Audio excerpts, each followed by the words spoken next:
Sheriff Richard Martin of Lake County is a collector of police memorabilia. He recently purchased a postcard that led to a fascinating 114-year-old mystery.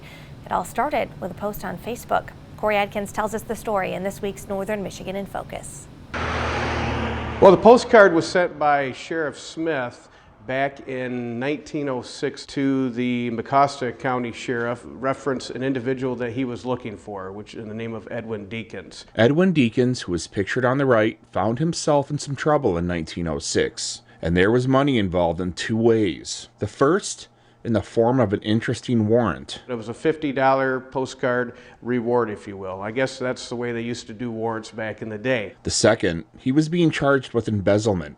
So he ran. The Lake County Historical Society and Museum saw the story and they decided to do their own investigation. I knew his name, I knew what the card said, but I had no idea of the whole history behind Mr. Deakins. Charged with embezzlement. Bruce Masinski, president of the Lake County Historical Society, was on the case. He seemed to be a man that was well respected, but in the description of a card, it does talk about that he did have some habits. Check out the detail of this postcard. $50 reward for Edwin Deakins. He is 26 years old, about 5'9" tall, weighs about 150 pounds.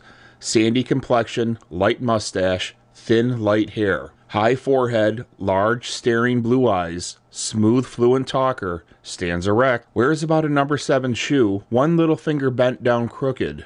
Fond of the ladies, inclined to be sporty, frequents saloons, smokes cigarettes, plays violin. The above reward will be paid for him anywhere. Wire all information at my expense. J.E. Smith, Sheriff, Lake County, Michigan. Well, then I started to investigate some newspaper articles. And lo and behold, right before New Year's of 1907, the chief of police of Green Bay, Wisconsin, had apprehended a man who said his name was Frank Spencer. He was in the hospital, and while sick, he tells the hospital staff that his name is not really Frank Spencer. That's an alias, and his real name is Edwin Deakins, and he believes he may be wanted by the sheriff of Lake County. Sheriff Smith went to Green Bay to pick up Mr. Deakins. He was housed in the Lake County Jail on January 3rd, 1907, but Deakins would eventually walk out. He had bond money and $500 was paid. And after all that effort by Sheriff Smith, Edwin Deakins was never charged with anything, and he went on with his life playing his beloved violin. But is the story over? The Lake County Historical Society is planning an exhibit on this strange case and could use your help. Why did he run away?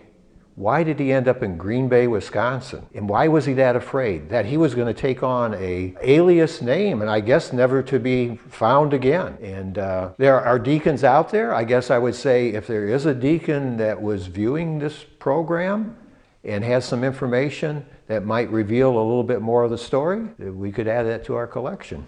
For Northern Michigan in Focus, I'm Corey Adkins.